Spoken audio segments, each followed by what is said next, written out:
Bonjour à tous, bienvenue. Donc je suis ici pour vous parler de la blockchain. La blockchain, c'est une technologie qui est assez récente et date en vrai de 2009, mais elle a commencé à être connue et un peu explosé vers 2015 et depuis c'est un peu exponentiel. Et donc on va faire un bref état de l'art, enfin d'abord un bref historique de la blockchain et puis un état de l'art, voir ce qu'on a aujourd'hui en matière de blockchain. D'abord j'aimerais faire un petit sondage parmi vous qui a déjà une bonne idée de ce que c'est que la blockchain. Ouais, quand même, ça commence à se répandre. Et est-ce que quelqu'un, allons, soyons fous, est-ce que quelqu'un espère, a des projets d'expérimenter dans son entreprise? Tout de même. Très bien. Donc voilà, ma conf s'appelle la blockchain du Crétacé à l'an 3000. Je vous cache pas que je passerai rapidement sur certaines périodes. Donc moi, c'est Benjamin Fontaine. Je suis développeur, référent technique blockchain chez Genica et je suis cofondateur du meetup Blockchain et Société à Nantes.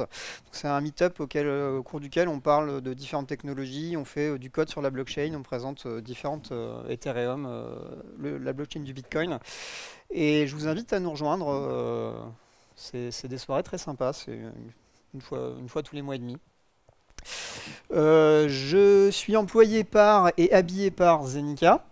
Qui est une très bonne société de services on fait du conseil, de la formation, de la réalisation, on a un peu les trois casquettes en même temps. On est Great Place to Work, c'est vraiment une entreprise où il fait bon travailler, donc que vous soyez bon développeur ou client, venez nous voir. On s'amuse bien chez Zenica. Dans la famille, on est blockchainer de père en fils depuis 2016. Je ne sais pas si ça marche vraiment vu que c'est moi le père, mais je compte le marketer comme ça. Donc on va commencer. On va parler du Crétacé très rapidement. Il n'y avait pas d'internet, il n'y avait pas de blockchain. Les dinosaures en sont morts. Bon, alors on a fait vraiment un gros bond en avant. Donc de moins 2,8 millions d'années à 2007. Là, on voit arriver l'apparition de l'homme et l'importance de la confiance. Au début, les hommes, pour échanger des choses, ils passent par le troc, ils passent par des objets parce que c'est le moyen qu'ils ont trouvé le plus simple. Et puis rapidement, on s'aperçoit que le troc, ça fait pas tout, et que c'est quand même bien d'avoir de l'argent. L'argent, au départ, ça va être différentes pièces physiques, mais qui vont avoir généralement une valeur intrinsèque, c'est-à-dire qu'elles vont être basées sur des métaux précieux, de l'argent ou de l'or. Et même quand ça va être des royaumes qui vont délivrer une monnaie qui n'aura pas forcément une valeur intrinsèque, le royaume possédera dans ses caisses une quantité de métal précieux équivalente pour assurer que l'argent a bien une valeur. Et donc, les gens faisaient des échanges comme ça entre eux. Généralement, les gens étaient dans le même village, se connaissaient, pouvaient faire des échanges de proche à proche. Tout le monde connaissait un cousin qui connaissait un cousin. Et quand on voulait faire un échange avec quelqu'un, on connaissait la personne de quelqu'un. Et puis, petit à petit, les gens se sont éloignés. On commençait à vivre dans des villages bien séparés, mais voulaient continuer à commercer. Et pour ce faire, tu ne pouvais plus connaître les gens avec qui tu commerçais. Et il y a des tiers qui sont apparus qu'on appelle les tiers de confiance. En fait, quand A veut faire un échange de valeur avec B, A ne connaît pas B. A n'a aucune raison d'avoir confiance en B. Mais par contre, A et B font tous les deux confiance à un tiers de confiance qu'on va appeler T.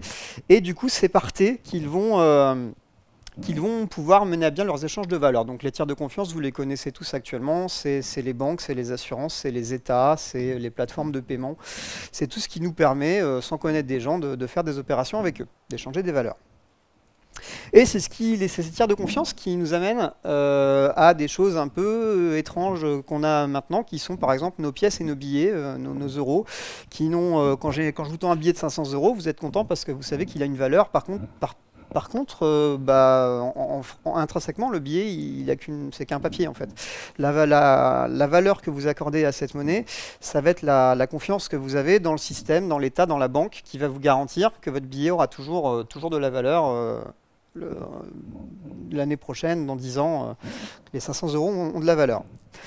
Bah, au début, les monnaies se basaient sur des matières précieuses et en 1937, je crois, il y a quelqu'un qui a demandé au président des États-Unis, qui devait être Nixon à l'époque, de prouver qu'il pouvait convertir 780 millions de dollars en or et en métal précieux, et c'est à partir de là que Nixon a décrété que finalement la monnaie n'était plus convertible. Donc en fait, ça se base un peu sur du vent, nos monnaies globalement.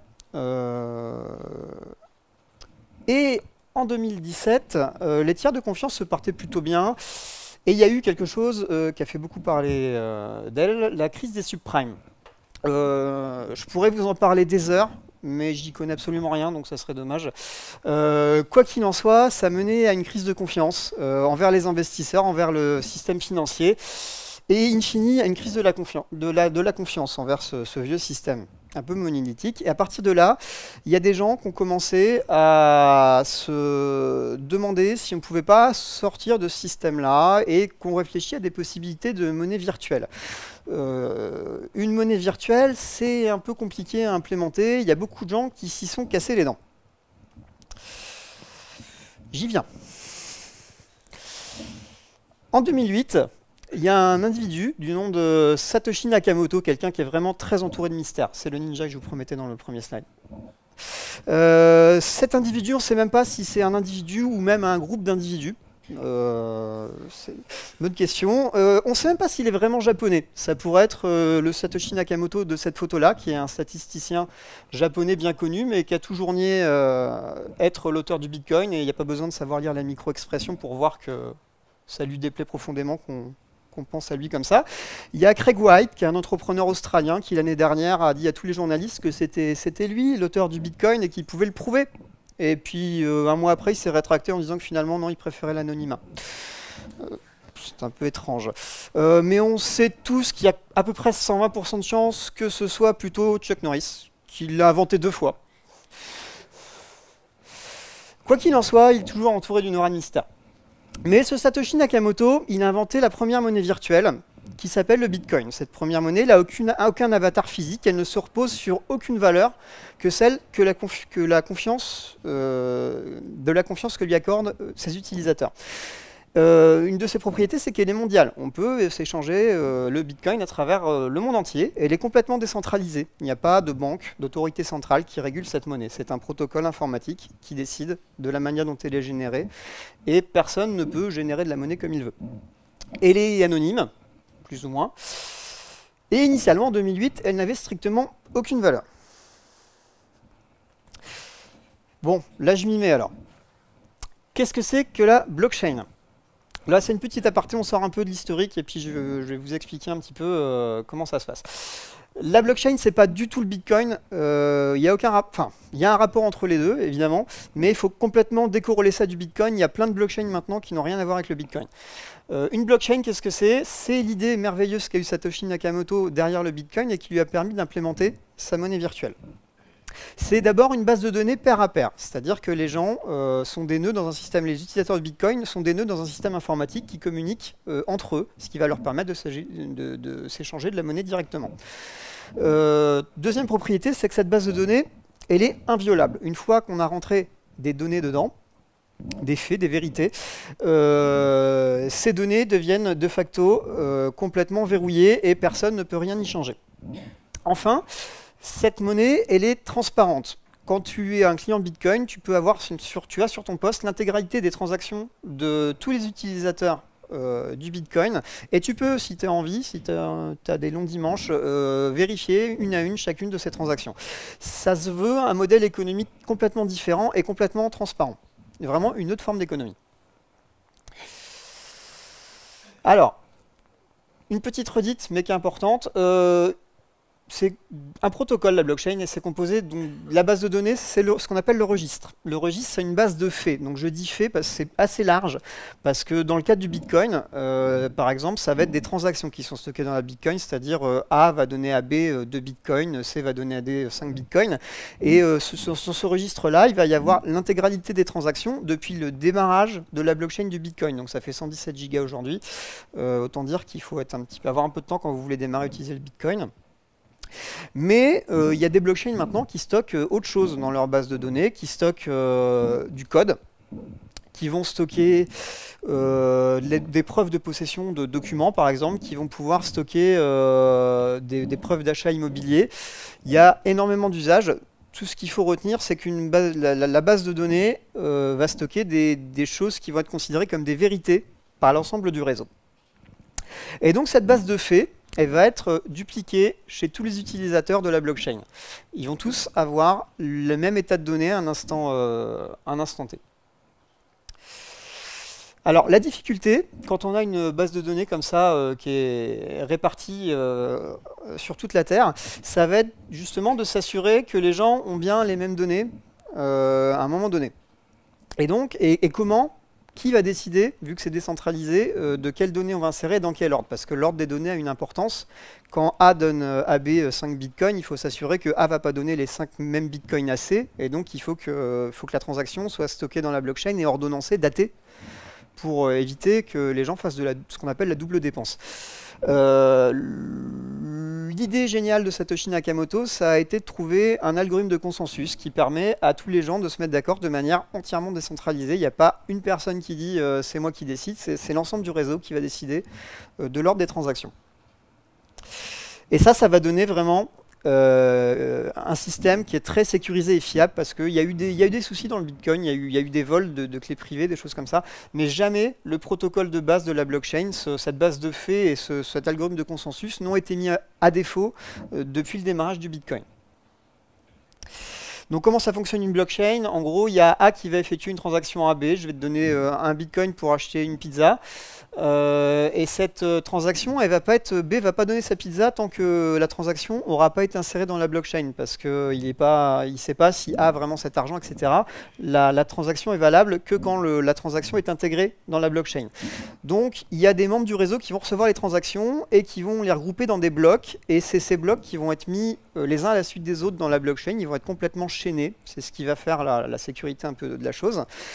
Et il y a un algorithme de consensus qui va tourner pour décider du prochain bloc. Le bloc il va être daté, il va être ajouté à la chaîne de blocs, et dedans donc, il va y avoir la transaction que A a effectuée vers B.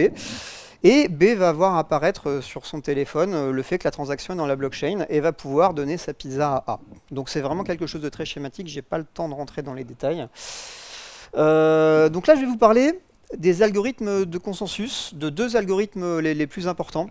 Donc historiquement, l'algorithme de consensus de base, c'est la proof of work, c'est celui du Bitcoin et c'est celui de quelques autres blockchains. Comment ça marche cet algorithme de consensus? Donc là, c'est un petit jeu de devinette. Donc là déjà, qu'est-ce que vous voyez? Un mineur. Tout à fait. Donc les mineurs, qu'est-ce que c'est? C'est des membres du réseau de la blockchain qui vont être comme les autres utilisateurs. Ils vont avoir une copie de la base de données sur leur poste, sauf que de manière entièrement automatisée, ils vont fournir de la puissance de calcul pour sécuriser le réseau.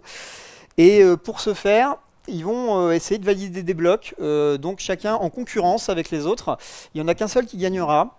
Et pour arriver à valider les blocs, ils vont devoir essayer de résoudre les premiers un puzzle cryptographique. Vous avez vu comment j'aime bien les jeux de société.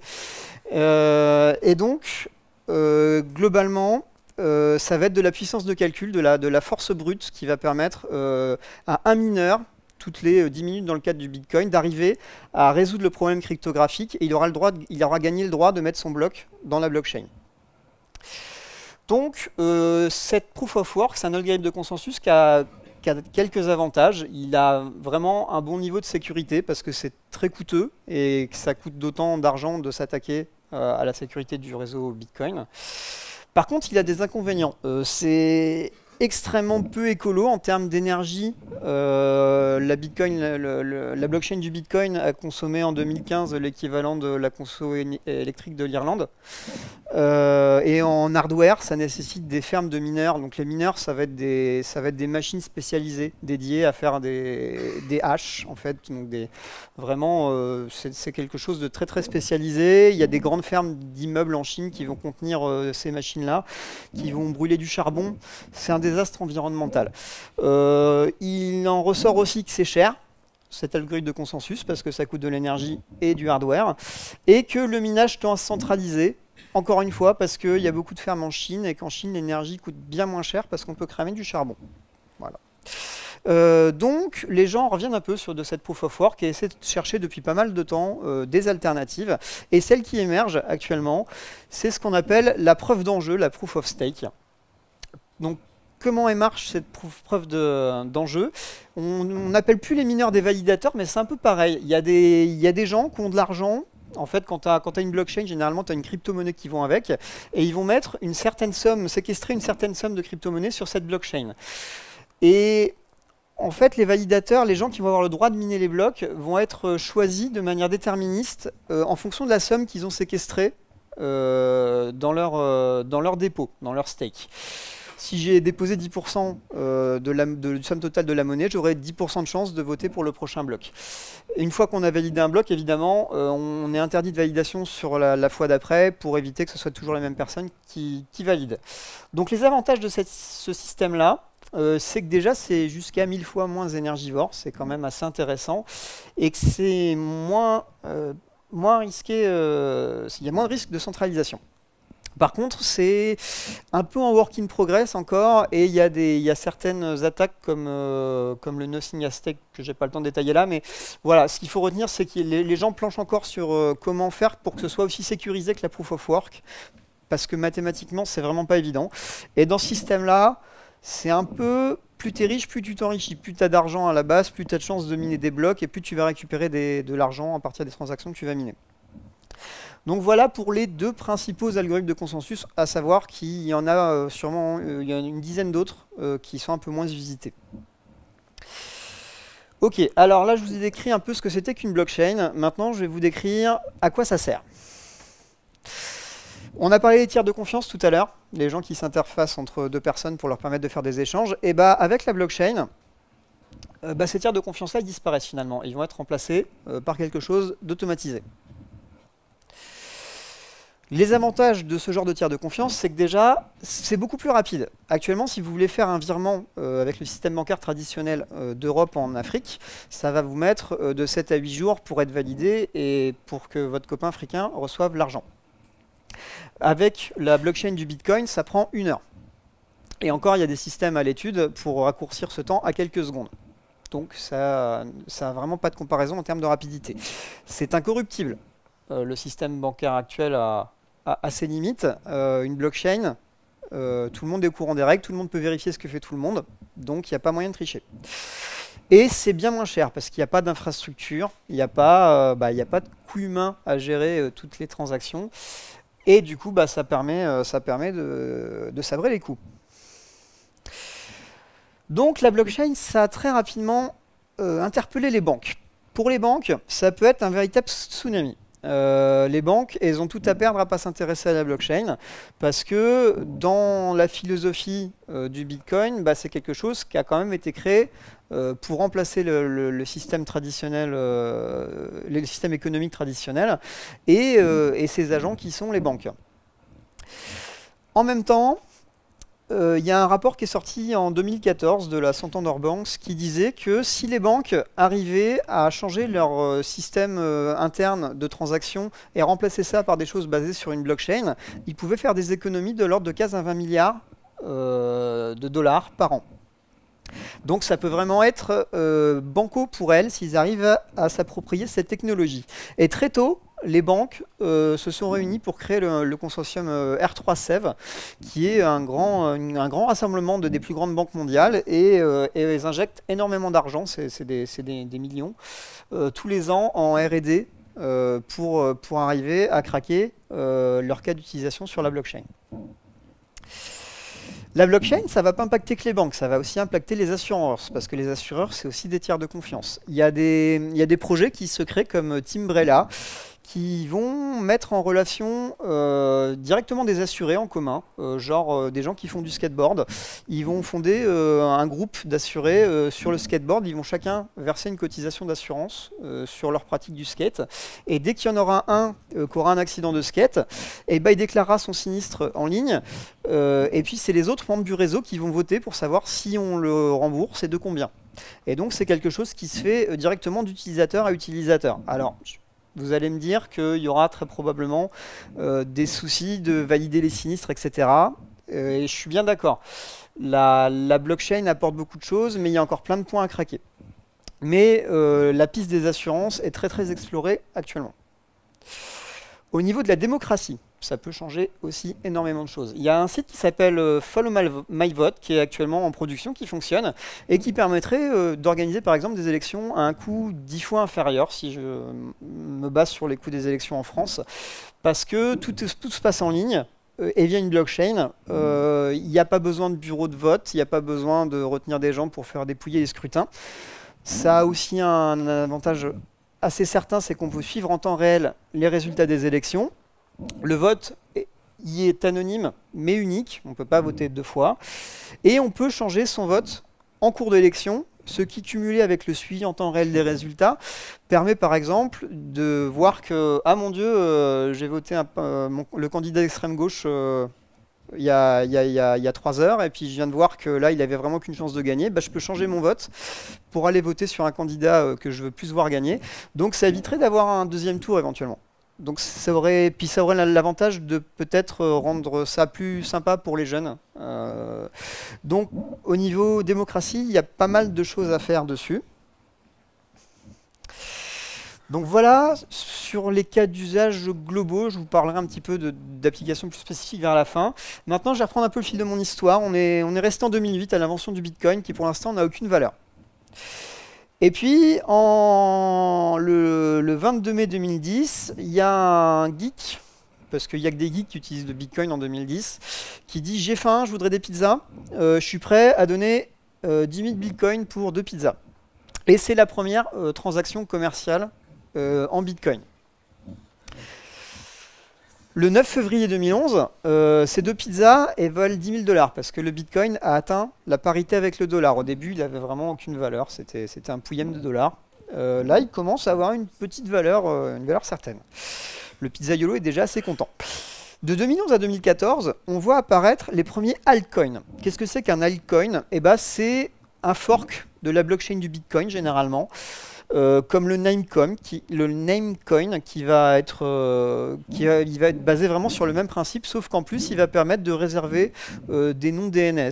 Le Dogecoin, qui est une monnaie qui se valait un peu une monnaie rigolade, parce que la pièce est sympa et puis le mec il aime bien les Doge.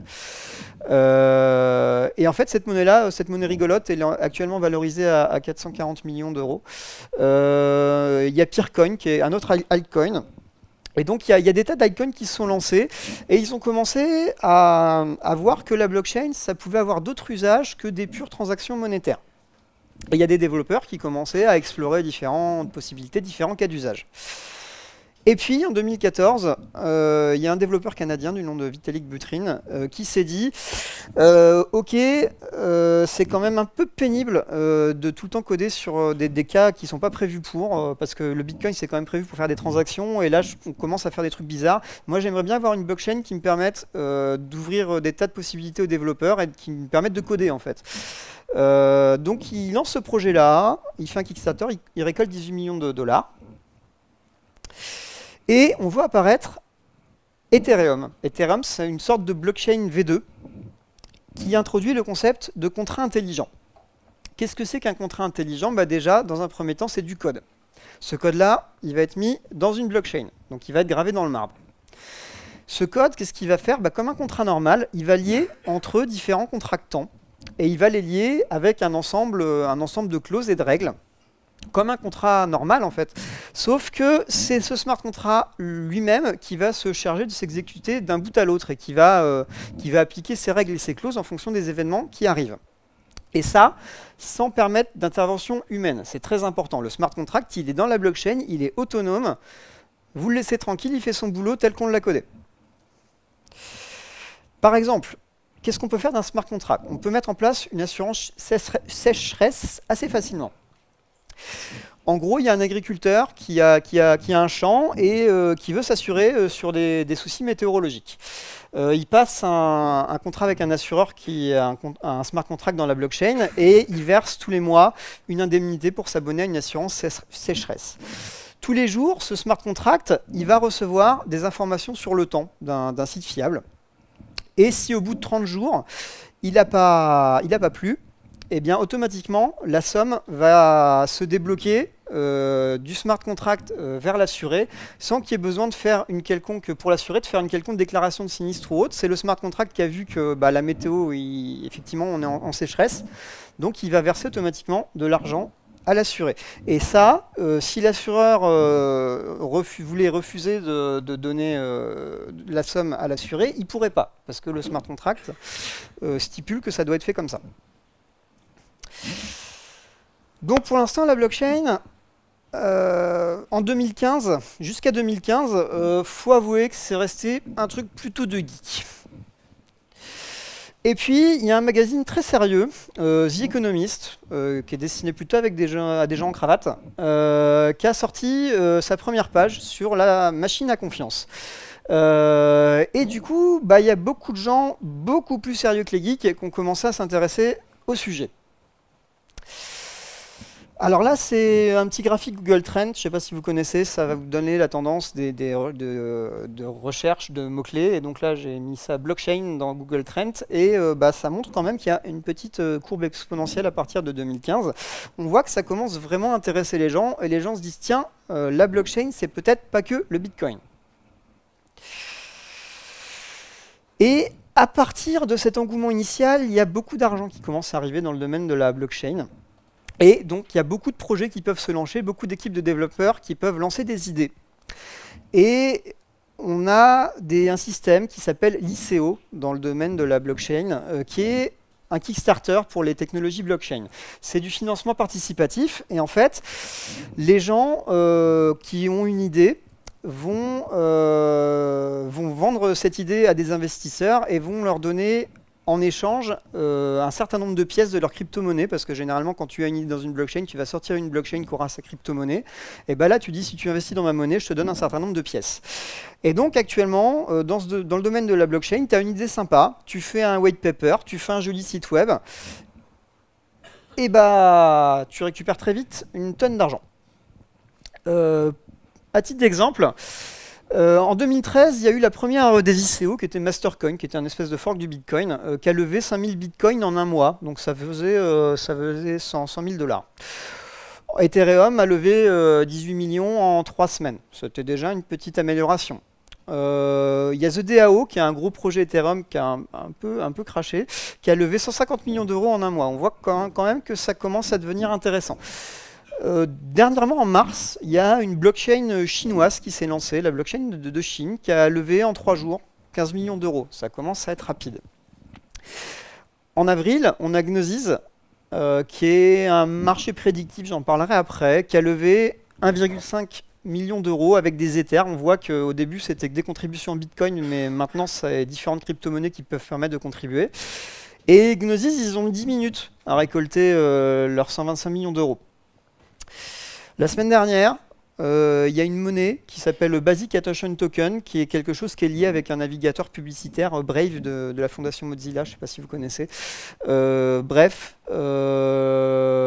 en 26 secondes, ils ont levé 36 millions d'euros. Je ne sais pas si vous voyez apparaître un espèce de pattern, mais les investisseurs s'excitent quand même beaucoup sur les ICO. Et à forte raison en fait, parce que moi à titre personnel, la technologie Qtum m'intéressait bien, et j'investis dedans, et en une semaine ça fait x50. Donc il y a des opportunités réelles d'investissement dans la blockchain. Je vous conseille d'enlever un peu d'argent de votre PEL pour en mettre un peu là-dedans. Et du coup, ces ICO-là, ok, il y a beaucoup d'argent beaucoup d'investisseurs, beaucoup de boursiers de cotage là-dedans, c'est pas terrible, mais par contre, ce qui est sympa, c'est que ça booste l'innovation et que maintenant, on a des tonnes de blockchains. On a des blockchains de différents types. On a des blockchains publiques, les blockchains publiques, elles sont ouvertes à tout le monde et tout le monde peut valider les blocs, tout le monde peut miner. Donc c'est par exemple Bitcoin, Ethereum, et il y en a des dizaines d'autres, je vais pas parler de toutes. On a des blockchains permissionnés. Donc les blockchains permissionnées, c'est plus destiné à l'usage des entreprises. C'est des blockchains qui sont publiques, mais on peut quand même, c'est pas tout le monde va pas être en mesure de valider les transactions. Ça va être un sous-ensemble de nœuds qui vont être autorisés à faire ça. Et pour ce faire, il faut réintroduire un tiers de confiance qui va gérer une liste de nœuds qui ont les permissions de valider les transactions. Et donc ça, c'est vraiment des blockchains qui sont réservés à des buts d'entreprise. Donc il y a Corda, qui est la blockchain du consortium de banques R3Serve. Il y a Ripple, qui est une technologie qui marche très fort en ce moment et qui permet de faire des transferts d'argent de n'importe quoi en fait, d'argent liquide, d'actions, de points de fidélité, de banque à banque et de personne à personne instantanément. Et ça marche très fort, il y a beaucoup de banques qui s'y intéressent. Hyperledger, qui est un projet de la fondation Linux, sur lequel beaucoup d'entreprises travaillent, dont IBM. Qtum, qui est une blockchain chinoise. Et enfin, dernier type de blockchain, il y a des blockchains complètement privées. Et là, c'est des cas d'usage complètement différents. C'est au sein d'une entreprise. J'ai pas envie que mes données soient exposées parce qu'il ne faut pas oublier que vos données sont exposées dans une blockchain quand elle est publique. Dans les blockchains privées, vos données vont être vraiment cantonnées à l'entreprise. Il y a un certain nombre de nœuds qui auront accès, un certain nombre de nœuds qui ont le droit de valider. Et donc, il y a différentes solutions d'entreprise qui commencent à exister. Aujourd'hui, je vous en parlais avec les ICO, c'est vraiment la ruée vers l'or dans le domaine de la blockchain. À titre d'exemple, en début d'année, en janvier 2017, la valorisation de l'ensemble de crypto-monnaies, ça ne dépassait pas 25 milliards, ce qui est déjà assez conséquent. Mais en quelques mois, là, c'est monté à 100 milliards et ça croît à peu près d'1 milliard par jour maintenant. Tellement les gens sont enthousiastes sur les différentes technologies et surtout sur les gains que ça peut donner. Du coup, ça génère énormément de crypto-monnaies. Il y en a plus de 600 actuellement. Donc là, ce que je vous montre, c'est celle qui marche le mieux actuellement. Donc il y a le Bitcoin, évidemment, qui est valorisé à 50 milliards de dollars. Et à lui seul, il représente plus de la moitié de la valeur de toutes les autres crypto-monnaies réunies. Il y a Ethereum qui commence à se faire vraiment connaître et à marcher très fort. Il y a Ripple, dont je vous parlais tout à l'heure, qui est le protocole de transfert d'argent. Il y a Monero, qui est une monnaie complètement anonyme. Et il y a NEM, qui est une monnaie japonaise qui permet d'associer de la réputation aux utilisateurs et de faire qu'il y a une économie un petit peu plus clean que ce qu'on pourrait avoir habituellement dans les crypto-monnaies. Chacune de ces crypto-monnaies a sa spécificité. Aujourd'hui, devinez combien possède notre pizzaiolo qui a vendu ses 2 pizzas en 2011. Un petit chiffre comme ça.